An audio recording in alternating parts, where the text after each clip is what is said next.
आज हम बात करने वाले हैं उस मुल्क की जहां अगर कोई शौहर अपनी बीवी की कॉफ़ी की डिमांड को पूरा नहीं कर पाता तो बीवी के पास अपने शौहर को तलाक देने का हक भी है। जी हाँ, ये एक ऐसा मुल्क है जहां चिकन से बनाई जाती है मिठाई। और हम जिस मुल्क की बात कर रहे हैं वहाँ 99% आबादी इस्लाम मजहब को मानती है, लेकिन इसके बावजूद ये एक सेकुलर कंट्री है। तो आखिर ये कौन सा मुल्क है? हम बात कर रहे हैं तुर्की की, जिसे दुनिया आमतौर पर तुर्की के नाम से जानती है। लेकिन तुर्की सिर्फ एक खूबसूरत मुल्क नहीं, इसके पीछे छुपी है हजारों साल पुरानी तारीख, कई सल्तनतों की कहानियाँ, दो कॉन्टिनेंट्स को जोड़ने वाली जियोग्राफिक अहमियत और ऐसी ऐसी दिलचस्प बातें जिन्हें सुनकर आप कहेंगे क्या वाकई। तो वीडियो को आखिर तक जरूर देखें, क्योंकि तुर्की की कहानी सिर्फ मस्जिद और खूबसूरत शहरों की कहानी नहीं। तुर्की की तारीख तकरीबन 9000 साल पुरानी मानी जाती है। ये मुल्क एशिया और यूरोप के बीच मौजूद है और इसी वजह से सदियों से दुनिया की सियासत, कारोबार और तहजीब में इसकी अहमियत रही है। आज तुर्की की आबादी तकरीबन 8 करोड़ 79 लाख है। यहाँ की ज़्यादातर आबादी मुसलमान है, जिनमें सुन्नी मुसलमानों की बड़ी तादाद है। लेकिन इसके बावजूद तुर्की का आइन इसे एक सेकुलर मुल्क के तौर पर पहचान देता है, यानी यहाँ मजहब और रियासत के निज़ाम को अलग रखा गया। अब बात करते हैं तुर्की की सबसे बड़ी खासियत की। तुर्की का सबसे मशहूर शहर है इस्तांबुल, लेकिन यहाँ एक दिलचस्प बात है। बहुत से लोग इस्तांबुल को ही तुर्की की राजधानी समझते हैं, जबकि असल राजधानी तो अंकारा है। इस्तांबुल की अहमियत इसलिए भी बहुत ज़्यादा है क्योंकि ये शहर 2 कॉन्टिनेंट्स में बटा हुआ है।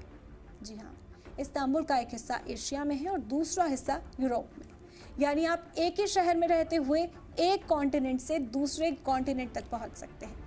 इसी वजह से तुर्की को अक्सर एशिया और यूरोप के बीच एक पुल भी कहा जाता है।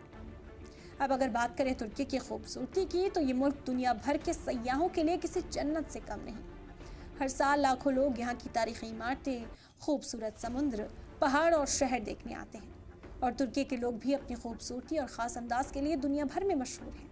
लेकिन तुर्की की असल पहचान सिर्फ इसके नज़ारों में नहीं, बल्कि इसके खाने से भी है। तुर्की में नॉनवेज खाने का बहुत रिवाज है, लेकिन यहाँ एक ऐसी भी मिठाई बनाई जाती है जिसे सुनकर शायद आपको यकीन ना हो। इस मिठाई में चिकन का इस्तेमाल होता है। इसे चिकन पुडिंग कहा जाता है और ये तुर्की की रिवायती मिठाइयों में शामिल है। और तुर्किश आइसक्रीम तो आपने ज़रूर देखी होगी। वो आइसक्रीम जिसे बेचने वाले ख़ास अंदाज में लोगों को खूब छकाते हैं। बात करते हैं तुर्की की कॉफ़ी और चाय की।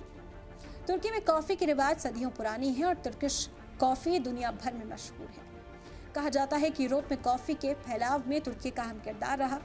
वहीं चाय भी यहाँ की रोज़मर्रा की ज़िंदगी का अहम हिस्सा है। तुर्की में चाय एक मेहमान नवाजी और सामाजिक ज़िंदगी का हिस्सा है। तुर्की में 85,000 से भी ज़्यादा मस्जिद हैं, लेकिन इस्तांबुल की सबसे मशहूर इमारतों में हागिया सोफिया और ब्लू मस्जिद का नाम सबसे ऊपर है। और अगर फूलों की बात करें तो तुर्की गुलाबों के लिए मशहूर है। कहा जाता है कि दुनिया में पाए जाने वाले गुलाबों का एक बड़ा हिस्सा तुर्की में पैदा होता है। यानी तुर्की एक ऐसा मुल्क है जहां एशिया और यूरोप मिलते हैं, जहां तारीख और मॉडर्न जिंदगी साथ साथ चलती है, जहां मस्जिदें और महल सदियों पुरानी दास्तान सुनाते हैं और जहां खाने से लेकर कॉफ़ी तक हर चीज़ की अपनी एक अलग कहानी है। तो अब आप बताइए, तुर्की की इन तमाम दिलचस्प बातों में आपको सबसे ज़्यादा हैरान करने वाली बात कौन सी लगी? क्या आप कभी तुर्की गए हैं? अगर हाँ, तो अपना एक्सपीरियंस कमेंट में ज़रूर शेयर करें। और अगर आपको दुनिया में ऐसे किसी भी मुल्क में दिलचस्पी है जहां की अनसुनी कहानी आप सुनना पसंद करेंगे, तो वीडियो को लाइक, शेयर करें, चैनल को सब्सक्राइब करें और कमेंट करके हमें ज़रूर बताएं।